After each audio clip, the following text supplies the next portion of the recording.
Bonjour à tous. Après les 100 premiers jours de Laurent Wauquiez et un premier vote du budget houleux où les groupes PS et FN ont quitté l'Assemblée régionale, nous recevons aujourd'hui Étienne Blanc, qui n'est plus député depuis le 9 mars et qui est premier président du Conseil régional d'Auvergne-Rhône-Alpes. Bonjour Étienne Blanc. Bonjour. Donc de nombreux élus du Conseil régional ont parlé d'impréparation, de gestion autocratique, budget qui se résume à une page, d'élus de la majorité qui quittent des commissions, d'autres qui ne viennent pas car pas au courant. Est-ce que Laurent Wauquiez était prêt à prendre la tête de cette région en pleine reconstruction? Bien sûr qu'il est prêt, mais nous avons été élus à l'exécutif le 5 janvier et nous avons décidé de voter un budget au mois d'avril. 3,2 milliards d'euros.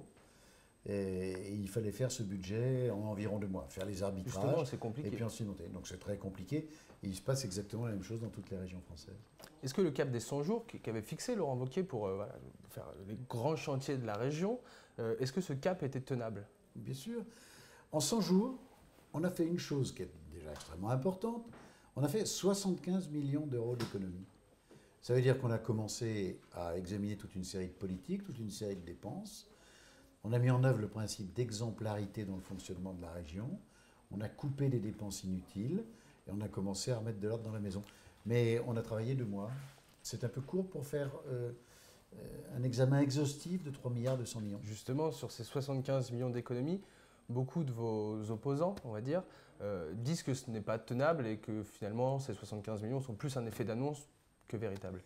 Écoutez, on verra ce qu'il en est. Les 75 millions d'économies, ils sont documentés. On a indiqué les lignes sur lesquelles nous faisions des économies.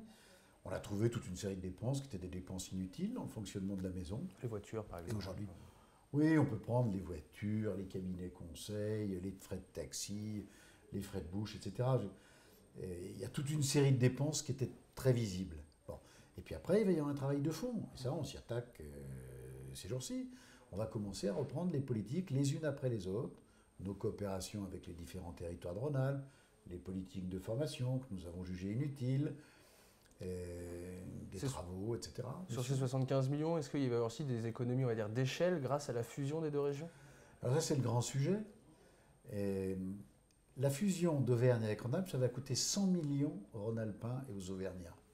Parce que il est difficile dans la fonction publique d'harmoniser vers le bas. Donc vous avez toute une série de statuts personnels, de mécaniques de fonctionnement qui vont s'harmoniser. Petit à petit. Ça va prendre un peu de temps pour arriver à diminuer. Dans un premier temps, on va harmoniser, puis ensuite on va diminuer.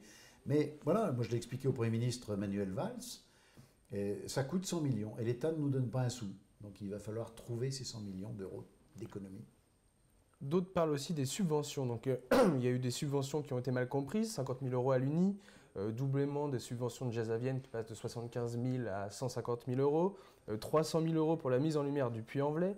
Jean-Jacques Kéran, qui est l'ancien président de la région, que nous recevions ici mardi, a dit que la région est rentrée dans l'ère du clientélisme. Que lui répondez-vous? Jean-Jacques Kéran est extraordinaire, mais extraordinaire. Quand j'ai entendu cette phrase, j'ai regardé comment Jean-Jacques Kéran servait ses vice-présidents, et notamment le maire de Bourg-en-Bresse. Jean-François Debat. Jean-François Debat, qui aujourd'hui est président du groupe socialiste. La moyenne régionale des subventions accordées aux habitants de la région Rhône-Alpes de l'époque, c'est environ 90 euros. À Bourg-en-Bresse, c'était 145 euros. Si vous prenez la ville d'Annemasse, où il y avait une personnalité éminente, en Haute-Savoie, la moyenne... c'est environ 45 euros. À Annemasse, c'était 95 euros. Mais donc, moi, je l'ai expliqué, quand on veut porter critique, il faut être insoupçonnable comme la femme de César. Et là-dessus, Jean-Jacques Kéran et son exécutif ne l'étaient pas. Et vous m'avez cité 3 subventions. Ouais. La première, c'est à l'Uni. Quand un syndicat étudiant nous propose de faciliter l'entrée dans la vie active, qui s'appelle l'Uni, qui soit de gauche, qui soit de droite... Vous serez capable de faire la même chose pour l'UNEF? Si c'est un beau projet, oui. Et très clairement, si demain l'UNEF incite les étudiants à se mettre au travail, ça sera une révolution à l'UNEF. Ce n'est pas la particularité du Parti socialiste. Et quand je vois ce qu'ils font avec la loi El Khomri, je pense que l'UNEF aura quelques difficultés à trouver des pistes sur ce sujet. Je referme la parenthèse. Vous m'avez cité un deuxième exemple, c'est le Puy-en-Velay. Mais la région, elle doit faire ce qu'elle fait ailleurs. La région, par l'intermédiaire de Laurent Wauquiez... Commencer par le Puy-en-Velay, sachant que c'était la ville écoutez, de Laurent Wauquiez, c'est un marqueur fort quand même. Mais pas du tout. Laurent Wauquiez, il est au Puy-en-Velay. Et on l'interroge sur la politique de la région au Puy-en-Velay. Il dit, mais la région, elle aura un contrat avec le Puy-en-Velay. Et dans ce contrat, ils ont mis l'éclairage. Mais à Divonne-les-Bains, à Annemasse, à Vienne, il se passera exactement la même chose. Et troisièmement, c'est Jazz à Vienne. C'est un des plus beaux festivals de la région Auvergne-Rhône-Alpes. Alors oui, on a essayé d'accélérer. La culture va baisser, les subventions de la culture vont baisser. Est-ce que augmenter Jazz à Vienne, qui est produit et dans la ville d'un maire républicain, les Républicains, est-ce que c'est pas dire, voilà, on augmente les gros festivals pour supprimer des plus petites... C'est un choix qui a été fait et moi je trouve que c'est très bien. C'est un festival qui nous permet de rayonner sur l'Europe entière, voire même sur le monde entier. Ça fait partie des très très beaux labels de la région Auvergne-Rhône-Alpes. Moi ça ne me choque pas du tout qu'on passe de 75 000 à 150 000 euros sur ce festival. C'est un des fleurons de la région Auvergne-Rhône-Alpes. Vous savez, quand vous regarderez les subventions, vous direz toujours, bah tiens, ici on a mieux servi un tel que Dupont, Durand, etc. C'est un petit débat classique. Ce que je vais vous dire, c'est que, et je suis ça de très très près, nous serons insoupçonnables sur l'impartialité. Je vais être obligé de vous couper parce qu'on arrive à la fin de cette interview. On remercie les téléspectateurs de l'autre direct et on se dit à demain pour une nouvelle émission.